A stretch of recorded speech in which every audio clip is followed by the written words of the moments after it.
Hello my friends and welcome back to the channel. If you are new here, my name is Kyla and I'm so excited to have you here. Now this cute little creature is Leader Dog Winter. For my viewers that cannot see her, she is a golden retriever black lab, but she is all black and she sheds like crazy and she has the smallest, roundest little face. So today's video is going to be me telling you how the Wint and I came to be a team, the process I went through to get her, what it was like meeting her, what it was like staying at Leader Dog for those 26 days, and so on. So without further ado, let's jump right on into it. Okay, you guys have no idea how long it took to film that intro. Winter had enough. So basically, Leader Dogs for the Blind, like I said, it changed my life, and in my growing up video I gave a brief summary about it, but this is the more in-depth video.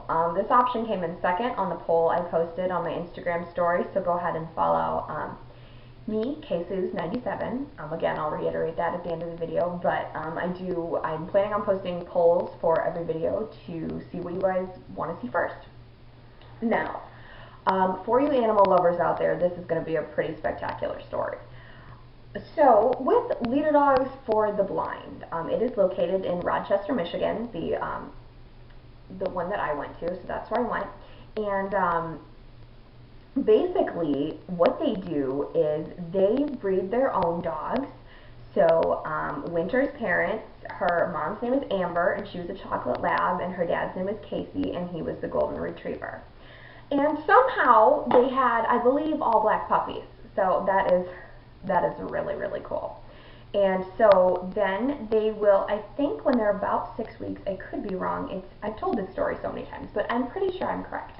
Then they will go to a puppy raiser, which is volunteers from around that will kind of take them into public places and, you know, get them familiarized with being around people, because that is what they're going to do, and not just any dog can just be around tons of people all the time. So they will do that, and then they go back to Leader Dog between 12 and 15 months, and that is when they're placed with the trainer, and then the trainer, you know, trains them with the harness and everything, and stuff like that. Now, for the dogs that do not make it into the program, they are career changed, which means they can go to be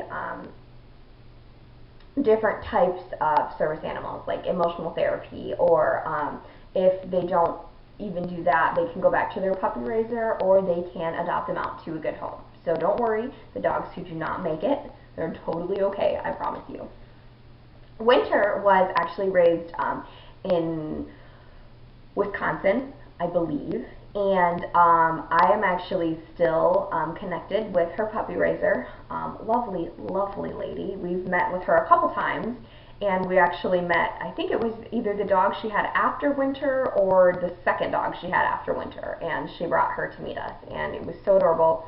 That was really cute, and so she got to see Winter actually, you know, with me on a couple different occasions. And we're friends on Facebook, so she sees all the things that the Wint does and how spoiled she actually is. So, Winter, her name, I get asked this all the time. Why did you name her Winter? Well, I didn't name her. The puppy raisers named them. Now, I do know that, you know, some people, if they don't like their name, they can change it, but it's kind of hard to do that when you've had a dog that's, you know, almost 2 years old, and then they've gone through all this training with their name, and then you change it. So I was scared I was going to get some dog with this crazy name, but her name is Winter, and that was because her puppy raiser actually got her around Christmas time, and, you know, they lived in Wisconsin, so why not? And I remember when I met her, the first thing she said to me, it was either we're going to name her that or Ornament, and I was like, thank God you named her Winter. So, anyway, once they're brought back to Leader Dog, like I said, they're placed with a trainer, and the trainer works with them for about 3 or 4 months, and then what they do is they match them with a potential client. Now, this is where I come in. So, my anxiety was really, really bad in high school. Like I told you, I had a panic attack because of me trying to do cheerleading. So then my mom mainly started looking, and, you know, she found guide dogs for the blind, and she's like, well, that was all the way in California or wherever, and this was back when I was like, no, I don't want to go anywhere, that's not my home, and, you know, all that stuff. So, then she found Leader Dogs for the Blind, which is located, slightly close to where I live, and, I was really skeptical. I did not want to go. Because what you have to do is, once they find you a dog, you have to go there for like 3 weeks. I was like, this is not happening. But, so I believe, this was a long time ago, but I believe what we had to do was, you know, we had to fill out an application, then we had to film me walking the streets and everything, and, I have a cat by me, if you can see him. He's quite large, but if not, that's probably good. Now he's trying to knock over the tripod, so... Okay. Anyway, we have to send a video, like I said, of me walking, you know, in the streets or on the sidewalk, going shopping somewhere, you know. I think we had to film our house, too, and say how many pets we had and stuff, and how many people lived in the home. So back then I was with my parents and my 2 siblings. So we sent them the video, and I was not quite up to par with their mobility standards, so I had to go there for a week, January of my junior year, and I remember I got all ready to go, and it was a huge blizzard, and my dad was like, no, you guys are not going. So we had to call Leader Dog, but it was a weekend, so, yeah, it was a whole thing. So I got all ready to go in January, and I couldn't go. So then finally March came around. I was so happy. I was like, okay, good, I don't have to go be away from home. Well, finally March came around, and I went. Reluctantly, I went. And this Leader Dog facility, you guys, the people are so nice. The rooms, you have this big TV, you have this huge bed, your own little bathroom. The food was phenomenal. The kitchen staff was great. If you had any dietary restrictions or something, or if you didn't like what they were serving, you just told them the meal before and they gave you something else. Like, that was incredible. And you got to sit around. Now, I was only there for mobility, but I sat at a table. There's 4 tables in the room, 1 with each instructor. Well, I got to sit at the tables with the clients in the current class. And, you know, they were so nice and reassuring, like, you're here for mobility, you'll pass, and then you'll eventually get your dog. And it was really cool, although it was hard when we were there, and Winter is eating, so if you can hear her, I apologize. So we were there for a week, and my instructor was incredible. I was her first real student, and she was she was a very, very nice person. She did push me, because, you know, that's what they have to do, but, I began to realize that, yes, I think it would be incredible to have a dog that could go everywhere with me. And at the end of the week, she scheduled a dog walk with me. So I got to meet with a dog, and her name was Galena, and I think she was just a black lab. And the trainer, a different trainer, walked with me. Now, it was funny, because the dog trainer, when I was there walking with her, when I would go back a year later, she would actually be one of the trainers in the group. So I thought that was kind of unique. So after that, I was trained, you know, we worked on, I had to call a place and ask for directions. Now here's where my phobia of talking on the phone came in, but I pushed through it, and I had to ask for directions, and then I think I had to, I would walk alone, but my trainer was behind me to make sure, like, I didn't get lost and I knew where I was going. So they just want to make sure that you can get around by yourself, and then, you know, so that they just don't give you this dog and you're like, okay, where do I go now? So that happened, and then a couple months later, they sent someone from Leader Dog out to reevaluate me, and he came, and, you know, we just kind of did the same street walking, and, you know, crossing the street and on the sidewalk, and if you knew, like, what an intersection was and all that stuff. Well, I ended up passing, and a couple weeks before I graduated, this lady called me, and she said, I'm from Leader Dog, and we have a dog for you. Now, me being excited, I was very excited. However, they're like, you have to come stay here for 26 days, because that's the process. I was like, I don't know, which it sounds so stupid now because I'm like, why wasn't I excited? I was getting a dog. But, so a couple days after I graduated, my parents and I think my sister went with, they drove me there. 2-liter dog, and again, you get your own room with a nice TV.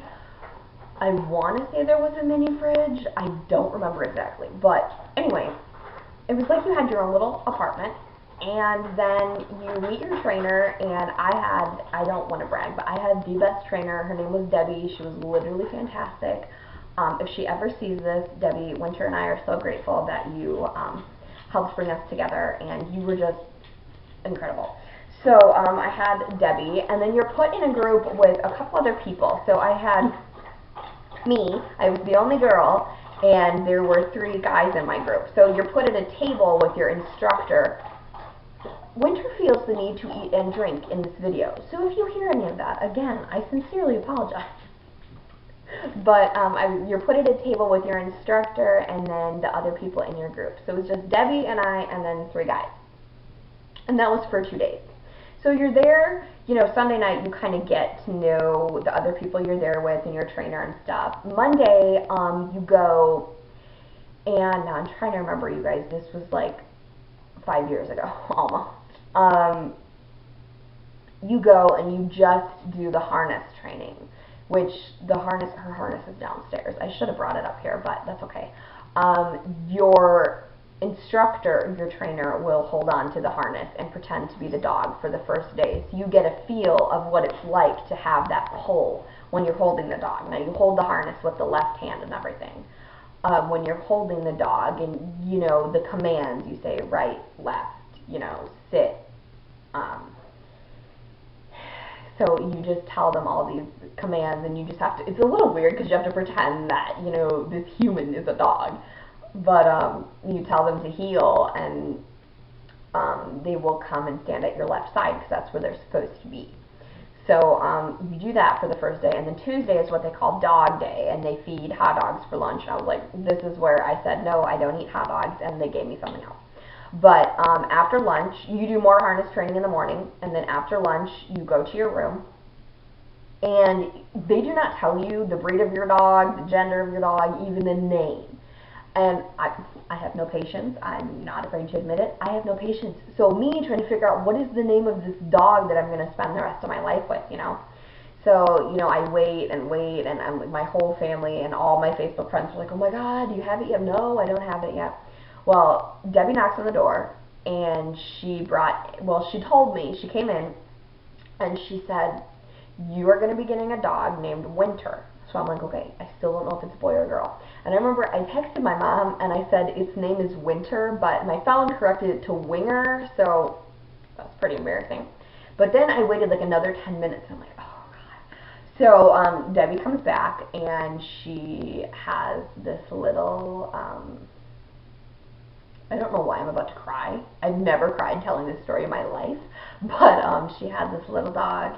And she wasn't little, she was 19 months old, but literally, if you guys know Winter, she is kind of small. But she had this little dog with the cutest little round face, and all this dog did was smile and, you know, wag her little tail. And she was really nervous, so she kept panting, but she was so excited, like, the whole time. Debbie's like, she likes me a lot. So I'm like, oh, good. Like, if I start bonding with her, then she'll like me. And she was the cutest little black dog. And she still is. She says she's going to be 6 in like 3 weeks, and she's still absolutely adorable.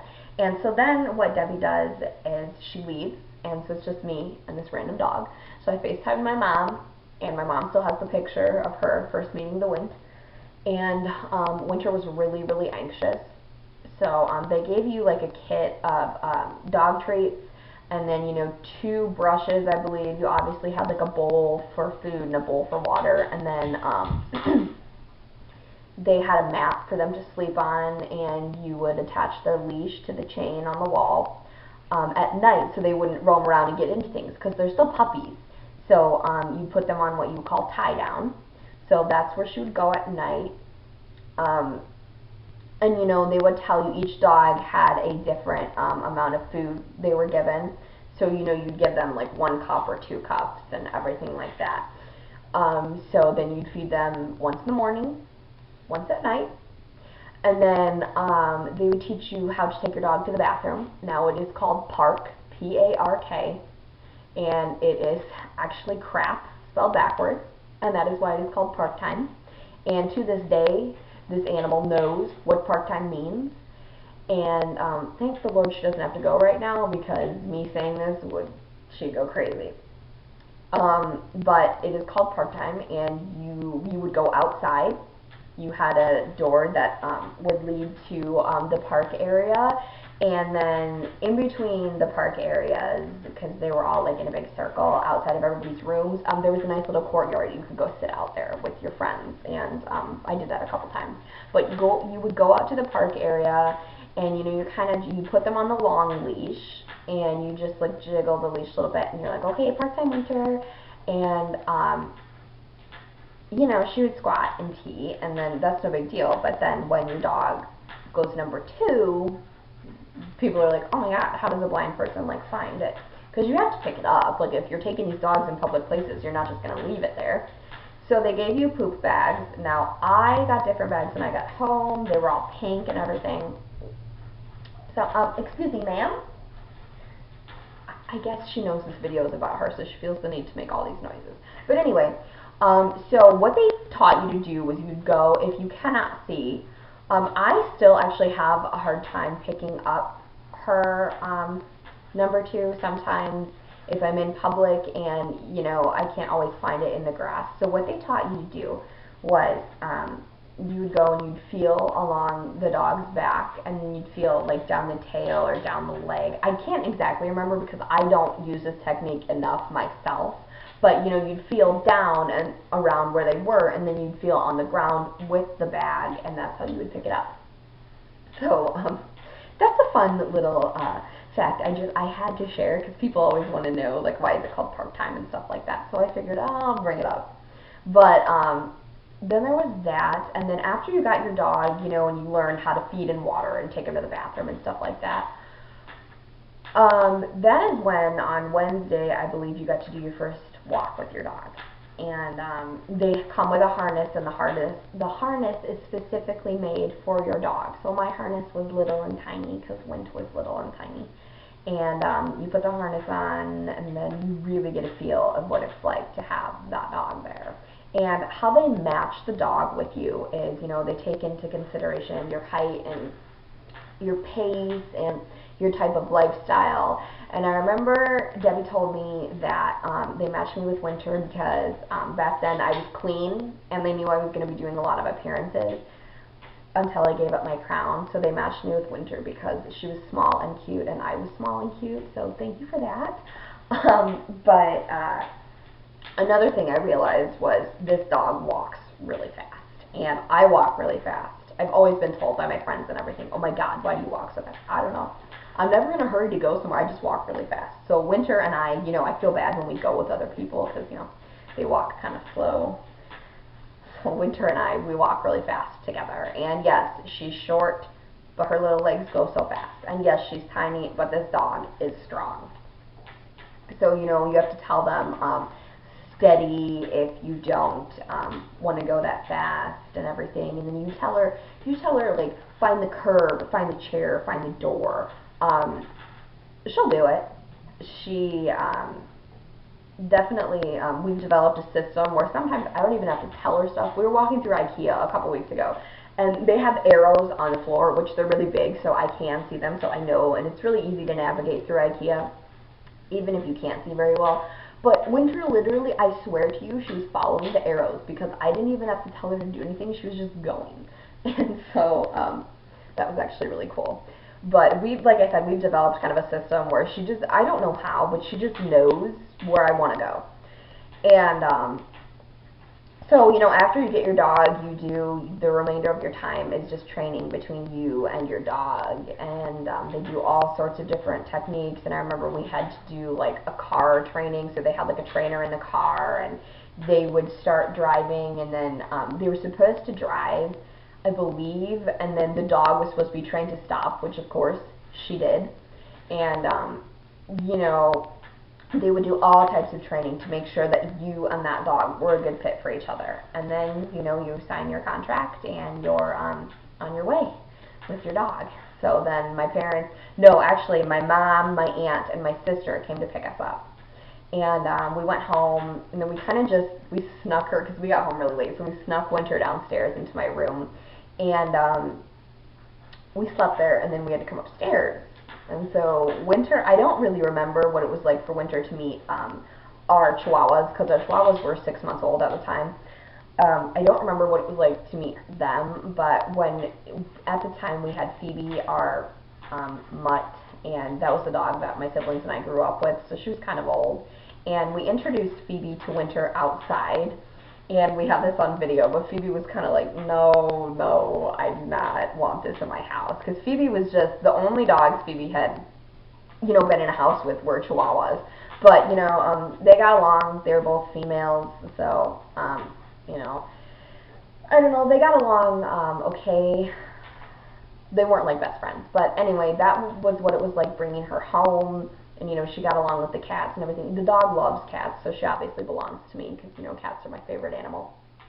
But and then from there, I do take her to work for me, because I do work with my family, and it's, you know, she loves it there. She's really, really good. When people come in, they're like, oh my god, how cute. And then, you know, some ask to pet her. This is another thing. Some ask to pet her, and some just do it. Now, I was having this problem, so I ordered a sign. It was an ugly yellow sign, and it says, stop, don't pet me, I'm working. But one of my former teachers actually made me a pink sign that we put in the sign holder, and to this day, I still have the pink sign. And it doesn't always work, but a big thing for service animals is you do not pet them while they are working, because not only can they put themselves in danger, they can also put the persons they are helping in danger. So I ask, if you see a service animal or you see somebody like I have had people make distracting noises to her, and she's so smart, she doesn't even pay attention to them. But they make weird noises, and I'm like, no. But if you see somebody doing that, or, you know, please tell them, don't do that. And again, it's for safety purposes, honestly. The dog is not going to bite you. It's just, we ask that you do not touch our service animals while they are working.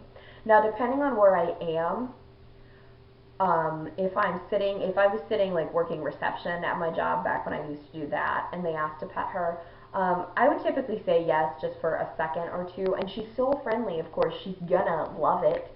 And so, but if I'm out walking in a store or something, I typically say no. I hate doing that, because I know everybody loves animals, but I just say no, again, for safety purposes. So after that, Winter and I went on to college, and I'm going to end with this story, because this is a story that my family members still tell. And my college, you know, we went there, and we set up my dorm and everything, and I went home for the weekend. And then when I came back, this was only like my third time being in the dorm, and I couldn't remember if I turned right or left. And Winter, we had been together like 3 months, and she already like knew that I was in distress. So she turned, oh my gosh, I can't even remember which way she turned now. That's how long it's been since I've been there, but I want to say it was left. She turned that way, and then she went down to my room of where we were living, and I was like, oh my god, this is it, this is the door, and I just couldn't remember where it was, and she knew exactly where it was. So that, if that gives you any idea of how good their memory is and how sharp they are, and they know what they're supposed to do. And I'm going to tell you guys, this dog is one of the most spoiled creatures on this earth. She is always smiling when she's working. Her tail is always wagging. She is so friendly and so happy to be out and about with her mom. And you know, some people think, oh, all those dogs do is work. No. Mine does not. And, you know, honestly, they're spoiled rotten, because, like I said, they do get to go everywhere with their owner. I mean, whose dog wouldn't love to do that? So, leader dogs they go through a lot of training. They definitely are worth the whole process of getting them, and the anxiety and everything that I had. It was all worth it to get her. And I'm very, very grateful that I did. So thank you all for listening. I'm sorry if this was a little bit longer than I intended. It's a very, I don't want to say intense, but it kind of is an intense process of getting them, but it is incredible. And if you know someone that has one, or if you yourself has ever had one or thought about getting one, you know, or you will know that it is worth it.